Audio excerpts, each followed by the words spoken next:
মা এখানে সেজে উঠেছেন। সামনেটা রেডি হয়েছে আপাতত। এত সুন্দর অষ্টধাতুর মূর্তি, একটু কাছ থেকে ডিটেলের সাথে যাত্রা করব, যাত্রা নিয়ে কোনো একটা ভাবনা করব। ক্লাবের সকল এখানে সদস্যরা রয়েছেন। উত্তর কলকাতার অষ্টধাতুর দুর্গা মূর্তি। এখন দাঁড়িয়ে রয়েছি শোভাবাজার অঞ্চলে, মানে আহিটোলা অঞ্চলে। ওদিকে চলে গেলে আহিটোলা। এই পুজোটা আমি যখন এই অষ্টধাতুর মূর্তি আনা হয়েছিল, যখন ঢোকানো হচ্ছিল মন্দিরে, তখন আমি দেখিয়েছিলাম। নিশ্চয়ই মনে পড়ছে সেই বছরের কথা। হ্যাঁ, শোভাবাজার বেনিয়াটোলা সর্বজনীন দুর্গোৎসব সমিতি, সেখানে রয়েছি। এবছর যাত্রা যাপন, এটা আমরা দেখতে চলেছি রূপায়ণে পার্থ মজুমদার। কিছু পুজো এমন থাকে যা আমাদের মনের মণিকোঠায় দাগ পড়ে যায়, সেরকম একটা এই পুজো। প্রতি বছরই মোটামুটি আসা হয় এখানে। দুর্গা প্রতিমা বলতে মন্দিরে যে দুর্গা, সে দুর্গা প্রতিমাকেই প্রতিদিন পূজিত হন মা, এবং সেই প্রতিমাই আমরা দুর্গোৎসবের সময় দেখে থাকি। এই যে মণ্ডপটার সামনেটা রেডি হয়েছে আপাতত এই অবধি। যত দিন এগোবে তত আরও এগোবে, কাজ আরও এগিয়ে যাবে। ভিতরের অংশটা একটু দেখাই। আপাতত যে প্রাইমারি স্টেজে কাজ, সেটা কিছুটা এরকমটা এগিয়েছে। এই তোমার ওপরের অংশগুলোতে সব বাঁশের যে কাজগুলো, সেগুলো আপাতত এরকম পর্যায়ে এগিয়েছে। আমার সেই পুরোনো দিনের কথাটা মনে পড়ে যাচ্ছে, যখন ক্রেনে করে মা দুর্গাকে নামানো হচ্ছিল ঠিক এই জায়গাটাতে। শিল্পী মিন্টু পালও উপস্থিত ছিলেন, তার তত্ত্বাবধানে টোটাল কাজটা করা হয়েছিল। আমি এত ভিড় ছিল এখানে, আমি এখানে এই ওপরের অংশটাতে আমি ছিলাম, ঠিক আছে। এখান থেকে আমি ভিডিও করছিলাম, তখন তোমাদেরকে দেখাচ্ছিলাম। প্রচুর মানুষ এই ভিডিওটা দেখেওছো, তোমরা শেয়ারও করেছো। মন্দিরটা এই মুহূর্তে বন্ধ রয়েছে, কিন্তু মানে এই মন্দিরের আমি যেহেতু তোমাদেরকে দেখাবো, তাই জন্য মন্দির কমিটির উদ্যোগে এটা এখন খুলে দেওয়া হচ্ছে, তোমাদেরকে দেখাবো। এটার যে দর্শনের সময়টা, সেটা হচ্ছে সকাল 6টা থেকে দুপুর 12টা, বিকেল 5টা থেকে রাত্রি 9টা অবধি। এই হচ্ছে দর্শনের সময়। চলো তাহলে ভিতরে গিয়ে মায়ের দর্শনটা তোমাদেরকে করাই। আবারও মায়ের যে দর্শন করছি, অনেক দিন পর আবারও আসলাম। ওফ, এই প্রতিমা, এই মায়ের মানে মূর্তি দেখলে মনটা এত ভালো হয়ে যায় না। ভিতরের যে লাইটিং কন্ডিশন, সেটাও কিন্তু খুব সুন্দর। সেখানেই মা এখানে সেজে উঠেছেন। আজ সকালেও মন্দির খোলা ছিল, পুজো নিয়মিত হয় এখানে। এত ভালো লাগে। প্রত্যেকবার তোমরা যদি এখানে আসো, অবশ্যই এসো। আমি বলবো, সকলকে আসার কথা বলবো। আমি নিজে এই স্ক্র্যাচেস পর্যায় থেকে যখন তোলা হচ্ছিল, মানে সাজানোটা, এই ব্যাপারগুলো দেখেছি, তো ভীষণ ভালো লাগে, ভীষণ ভালো লাগে আমার আসতে। মঙ্গল ঘট রয়েছে নিচের অংশটাতে, পুজোর সামগ্রী রয়েছে। হ্যাঁ, এখানে একটি শিবলিঙ্গ রয়েছে, ঠিক আছে। পুরো টোটাল এই মহলটা একটা অসাধারণ একটা সুন্দর মহল। একটু ডিটেলে দেখানোর চেষ্টা করি মায়ের প্রতিমা, ঠিক আছে। আমি যখন আসলামই, মায়ের দর্শন করতে যখন আসলামই, এই যে মূর্তি, অষ্টধাতুর মূর্তি, শিল্পীর সাথেও আমি কথা বলেছিলাম সেদিন, ঠিক আছে। মায়ের যে সাজটা তোমরা একটুখানি ভালো করে লক্ষ্য করে দেখো, এত সুন্দর, এত পরিপাটিভাবে সুন্দরভাবে মা এখানে সেজে উঠেছেন না। মুকুটের অংশ থেকে শুরু করে মায়ের যে বেনারসি শাড়ি, এগুলো প্রত্যেকটা জিনিস চেঞ্জ হয়, নিয়মিত চেঞ্জ হয়। এবং আরও একটি বিষয় যেটা মানে বলতেই হয়, সেটা হচ্ছে শুধুমাত্র মা দুর্গা নয়, এখানে গণেশ, লক্ষ্মী, সরস্বতী, কার্তিক, সাথে সাথে অসুর এবং এই ঘোড়ারূপী সিংহ, সকলেরই সাজের মধ্যে একটা সামঞ্জস্য রয়েছে। পিছনের এই লাল কাপড়টার জন্য আরও বেশি ভালো লাগছে। মানে চালচিত্রের যে অংশটা, এটা কিন্তু পার্মানেন্ট। হ্যাঁ, এই ঠাকুর পার্মানেন্ট ঠাকুর, যা মানে মন্দিরে পূজিত হন মা, যেটা আমি প্রথমেই বললাম। এই চালচিত্রের অংশটাতে মহাদেব রয়েছেন, এবং এই প্রত্যেকটি কিন্তু মেটালের, মানে যতগুলো তোমরা অস্ত্র দেখছো, সবটাই হচ্ছে মেটালের। সব সময়ের জন্য এত ভালো লাগে মাকে। একটু মানে আমি এখানে তো উঠতে পারবো না, এই ওপরের অংশটাতে, এখান থেকেই একটু কাছ থেকে ডিটেলের সাথে যদি দেখানোর চেষ্টা করি, মানে প্রত্যেকটা সাজের প্রত্যেকটা জিনিস অসাধারণ, অসাধারণ।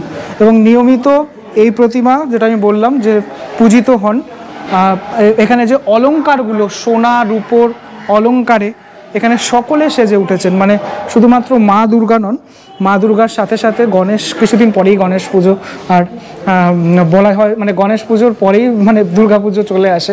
হ্যাঁ, মা লক্ষ্মীর যে ঘরটা, সেটা একটুখানি দেখানোর চেষ্টা করি। হ্যাঁ, মা লক্ষ্মীর যে পরনে যে শাড়ি রয়েছে, এমনকি যে মানে গয়নাগাটিগুলো রয়েছে, সেটা কতটা সুন্দর তোমরা সেটা লক্ষ্য করলেই বুঝতে পারবে। একদম আমাদের ঘরের মা রূপে মা এখানে কিন্তু সেজে উঠেছেন। অনেকেই আমাকে কমেন্ট করো যে দাদা দেখতে যাব, তো তারা একবার এসে দেখে যেও এই প্রতিমা সবসময়ের জন্যই তো থাকে, শুধুমাত্র দুর্গাপুজোর সময় নয়। এই ঘোড়ারূপী সিংহ অনেক জায়গাতেই দেখতে পাওয়া যায়, এর একটি তো মানে রীতি রয়েছেই, অনেক জায়গাটাতেই আমি দেখেছি আজকাল দেখা যায় এই ঘোড়ারূপী সিংহ। তোমরা আমাকে ব্যাখ্যাটা যদি কেউ জেনে থাকো অবশ্যই জানিও আমাকে। এবং এখানকার যে মানে তোমার অসুর মহিষাসুর, সেই অসুর আমি দেখতে পাচ্ছি, অসুর কিন্তু যে ধুতিটা পরে রয়েছে একদম যেরকম বেশে দেখতে পাই আমরা সেরকম বেশেই দেখা যাচ্ছে। ছোট্ট যে কার্তিক ঠাকুরের বাহন এখানে ময়ূর, তারপরে মা সরস্বতীর যে হাঁস, সেই হাঁস রয়েছে নিচের অংশটাতে, প্রত্যেকেই সুন্দরভাবে, এবং সাথে সাথে মানে ধুতি কিন্তু তিনজনেই পরেছেন, মানে ছোট্ট গণেশও ধুতি পরেছেন, এবং কোমর গাছাটাও এখানে রয়েছে। প্রত্যেকটা জিনিস খুব মান্যতা দিয়ে এখানে করা হয়েছে, যেটা সত্যি বলা বাহুল্য, এত সুন্দর একটি মূর্তি। বেনিয়াটোলা সার্বজনীনের যেখানে ইন হাউস কাজ হচ্ছে সেখানে চলে এসেছি। কিছু টায়ার দেখা যাচ্ছে, কিন্তু শুধু টায়ার তো নয়, এখানেও রয়েছে অনেক যাত্রার গল্প। কিছু মানুষ দেখা যাচ্ছে নৌকায় যাচ্ছে, কিছু মানুষ দেখা যাচ্ছে এদিকে বাসে যাচ্ছে। এই যে মানে যাওয়ার যে যাত্রাটা সেটাই টায়ারের মাধ্যমে বর্ণিত হয়েছে, ঠিক আছে। এই টায়ারগুলো কিন্তু থাকছে মণ্ডপের একদম অংশগুলোতে, এই টায়ারগুলো দিয়ে সাজানো হবে। আমি একটুখানি ডিটেলে দেখানোর চেষ্টা করি। যাত্রা লেখা রয়েছে, যাত্রা উৎসব, হ্যাঁ, যাত্রার সাথে ব্যবহৃত এই যে পতাকাগুলো দেখতে পাওয়া যায়, সেই পতাকা, ঠিক আছে, সেটা সেরকমটা রয়েছে। আবার এইদিকে দেখাই, এই যে এই যাত্রার যে মাইক ব্যবহার হয়, সেই মাইক দেখা যাচ্ছে। এই ব্যাপারগুলো বেশ ভালো লাগলো, পুরো ইন ডিটেলে ব্যাপারগুলোকে ফুটিয়ে তোলা হচ্ছে এখানে। শিল্পী নিজে এখানে এই যে আঁকছেন পুরো ব্যাপারগুলো, যেটা বাঁশের ওপরে সমস্ত এই বক্সগুলো রয়েছে, কেননা যাত্রার যে জিনিসগুলো সেগুলো একে আঁকা হচ্ছে। আর ওপরে এই মাইকগুলো রয়েছে একদম সামনের অংশগুলোতে। এবছরের শিল্পী পার্থদা আমাদের সাথে রয়েছেন। প্রথমে আপনাকে নমস্কার, জানতে চাইবো এবছর এখানে আমরা কি দেখতে চলেছি। নমস্কার, আমি পার্থ মজুমদার। এবছর বেনিয়াটোলা সার্বজনীন দুর্গাপুজো সমিতি আমাকে দুর্গাপুজোর জন্য আমাকে আমন্ত্রণ জানিয়েছিল যে এখানে আমরা কিছু করতে চাই, কিছু ভাবনা আমরা করতে চাই। তা আমি এই বেনিয়াটোলা আস্তে আস্তে যখন আমি চিতপুরের রাস্তা দিয়ে আসছিলাম, তখন আমার যাত্রার ওই পোস্টারগুলো দেখে আমার খুব মানে একটা শিহরণ জাগলো যে যাত্রা নিয়ে কিছু কাজ করা যেতে পারে। তো সেই যাত্রা নিয়ে কাজ করার মানসিকতাটাই তৈরি করি, এবং আমরা ভাবি যে এবছর 2024 এসে এই বেনিয়াটোলাতে আমরা যাত্রা করব, যাত্রা নিয়ে কোনো একটা ভাবনা করব। তো এই বছর আমি যাত্রা যাপন বলে একটা ভাবনা আমরা এখানে নির্বাচন করেছি। যাত্রা যাপনের মধ্যে আমরা যেটা দেখাতে চাইছি বা বলতে চাইছি সেটা হচ্ছে যাত্রা শিল্পকে নিয়ে যারা যেসব কলাকুশলী, নেপথ্য শিল্পী এবং অনেক মানুষ তাদের কর্মজীবন, তাদের প্রাত্যহিক যে আর্নিংয়ের যে জায়গাগুলো বা অর্থ উপার্জনের জায়গাগুলো, এই যাত্রাকে কেন্দ্র করেই তারা মানে প্রাত্যহিক জীবন যাপন করেন। এছাড়া যাত্রা থেকে তারা কোনো লাভ পাবেন না ভেবেও কিন্তু অনেক মানুষ যে এই একটা আনন্দ উৎসবকে ঘিরে তারা মানে বছরের পর বছর কাজ করে যাচ্ছে। তো এই যে যারা নেপথ্য যে কলাকুশলী, তাদেরকে পুরো তাদের যে কর্মজীবন, কর্মকাণ্ড, সেটাকেও আমরা টুকরো করে আমরা এখানে রাখার চেষ্টা করছি। আমরা টোটালটা একটা ইনস্টলেশনের একটা ভাবনা, যেটা আর্টের ভাষায় বলে ইনস্টলেশন, মানে সাজানো। সেই সাজানোটাকে আমরা করার চেষ্টা করছি। আপনারা পুজোর সময় আসবেন, দেখবেন যাত্রা। না, স্কাল্পচার সেইভাবে থাকছে না। তা আমরা হচ্ছে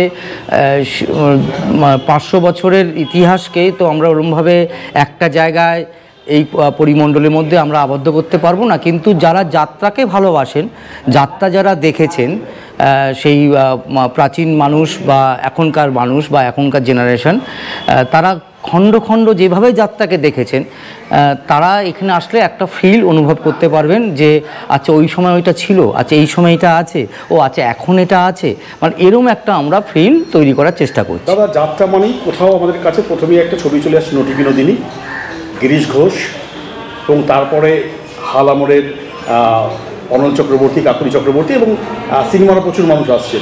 তো এই জার্নিটাকে আপনি কি বলবেন তাহলে? হ্যাঁ, না, এই জার্নিটাকে আমরা রাখছি। আমরা চৈতন্য যুগের থেকেই আজ 2024, এই যে দীর্ঘ একটা সময়, এই দীর্ঘ সময়টাকে যদি আমরা মানে ইনস্টলেশন করতে যাই, তাহলে একটা বিশাল তার মানে ব্যাপ্তি।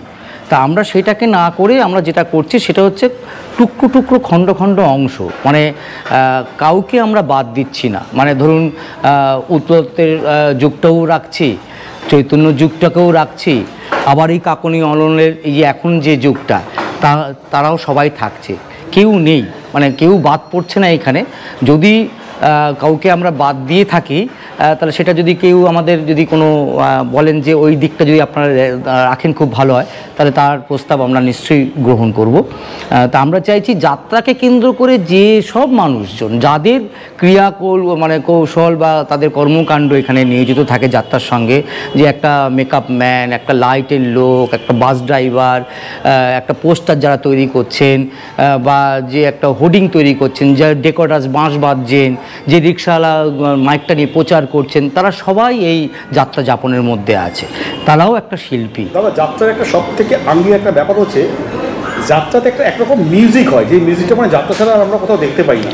তো তার কি কিছু ফিল থাকছে? হ্যাঁ, তার সবটা মানে গানে, যাত্রার গান, যাত্রার মিউজিক, যাত্রার লাইট, বড় বড় মাইকগুলো, হ্যাঁ মাইক, মানে যা কিছু আমরা চেষ্টা করেছি 2024-এ দাঁড়িয়ে, এই সময়ে দাঁড়িয়ে নতুন জেনারেশন বা নতুন যে এই কলকাতাবাসী বা কলকাতার শহরতলির, পশ্চিমবঙ্গের শহরতলির যে মানুষজন যারা যাত্রা মানে দুর্গা উৎসবকে কেন্দ্র করে কলকাতা শহরে দুর্গা উৎসব দেখতে আসেন, তারা একটা আলাদা ভাবনা বা আলাদা একটা অভিজ্ঞতা নিয়ে আমাদের এই বেনিয়াটোলা থেকে যেতে পারবেন, সেইটা আমরা তুলে ধরার চেষ্টা করছি। দাদা, আগে দেখা যেত প্রায় দুর্গাপুজোকে ঘিরে, বিশেষ করে বহু জায়গায়, কলকাতাতেও আমরা দেখতাম, গ্রামও দেখতাম, দুর্গাপুজোকে ঘিরে কিন্তু মেন যাত্রার অনুষ্ঠানগুলো হতো। তো সেখান থেকে একটু যদি আমরা কিছু জানতে পারি। হ্যাঁ, এইখানে আমরা যেটা মানে সেই বেনিয়াটোলার এই পূজা কমিটির বা যে স্পেসটাতে আমরা কাজ করছি, সেখানে যদি এটা মাঠ হতো, তাহলে ওটাকে আমরা অন্যরকমভাবে এটা করতে পারতাম। কিন্তু এটা একটা আমাদের দেখতে পাচ্ছেন যে আমাদের ঠাকুর অষ্টধাতু, দুর্গা ঠাকুর আমাদের প্রতিষ্ঠিত ঠাকুর, এখানে এটা স্থিরভাবে আছেন। আমরা এটাকেই কেন্দ্র করে আমাদের পূজার পরিকল্পনা হয়েছে বা তার পরিকল্পনা উদ্যান করা হয়েছে। এইটাকে পাথেয় করে নিয়ে আমাদের অন্যটা প্ল্যানটা করা হয়েছে। আপনি যেটা বলছেন যে যাত্রা হবে কি না, সেরকম আমরা একটা মঞ্চ রেখেছি এখানে। সেই মঞ্চটার মধ্যে কিন্তু একটা অন্যরকম ইলিউশন আছে। সেই ইলিউশনটা হচ্ছে সেই যাত্রা শিল্পী, ধরুন এমন কিছু বিদগ্ধ মানুষ যারা যাত্রা করতেন, এখন বাড়ির ঘরের কোণে বসে আছেন, তাদেরকে আমরা লাইমলাইটেকেও আমরা সরকারের পক্ষ থেকেও বা জনসাধারণ তাদেরকে আমরা চিনতে পারি না বা ভুলে গেছি, বা আমাদের যে নিউজ প্রিন্ট মিডিয়া বা ভিডিও মিডিয়া তাদেরকে খুঁজে পায় না। আমরা চেষ্টা করছি তাদেরকে নিয়ে এসে তাদের কিছু বক্তব্য, তাদের কিছু ভালো লাগা, তাদেরকে এই মঞ্চে নিয়ে এসে তাদেরকে সম্বর্ধনা দেওয়া বা তাদেরকে কিছু সম্মান জ্ঞাপন করব আর কি। সেই যে অনুষ্ঠানটা, সেটাই ভাবছি একটা যাত্রা, সেইটাই মনে হবে লোকের কাছে ওটা একটা যাত্রা। আমরা তাদের জন্য একটা ছোট্ট মঞ্চ রেখেছি। হ্যাঁ, তাদের যে যাত্রা শেষ হয়নি, তারা এখনও যে ঘরের মধ্যে বসে তারা যাত্রা যাপনের অপেক্ষা করছেন, যাত্রা যাপনের মধ্যে দিয়ে দিন যাপন করছেন, সেইটা আমরা এটা তুলে ধরার চেষ্টা করব। ক্লাবের সকল এখানে সদস্যরা রয়েছেন, দেখতেই পাচ্ছ, সুন্দর লাগছে সবাইকে একসাথে দেখছে, মানে দেখতে। মা তো রয়েছেনই, মায়ের সাথে সাথে সবাই একসাথে রয়েছেন। আচ্ছা, আমি প্রথমে সবার যে রিয়াকশানটা সেটা একটুখানি নেওয়ার চেষ্টা করব। শুরু করবো দাদাকে দিয়ে। তোমাদের এই পুজোর ব্যাপারে তুমি একটুখানি কিছু বলো, শুরু করবো। আমাদের এবছরের পুজো 80তম, প্রায় 8 দশক। আমি 80তম বছরের এবারে জয়েন্ট সেক্রেটারি বিশ্বজিৎ দা। তো সব থেকে বেশি এক্সাইটমেন্ট হচ্ছে আমাদের এবছরের যে আয়োজন নিয়ে এবং আমাদের এই শিল্পকলা নিয়ে যে কাজ, যাত্রা যাপন বিষয়, সেটা আমাদের খুবই আবেগ। আর তাছাড়া আমাদের বিগত 2 বছর হয়ে গেল আমাদের মাতৃ প্রতিমা প্রতিষ্ঠা হয়েছে, সেটা আমরা নিত্য পুজো করি এবং শুধু 4 দিন নয়, পুজোটা আমরা সারা বছর করি, এটাই আমাদের কাছে বিশাল আবেগ। একদমই তাই। এই যে 4 দিন নয় সারা বছরই করেন, আপনার কাছে আসবো এবং সাথে আপনার কাছেও আসছি আমি।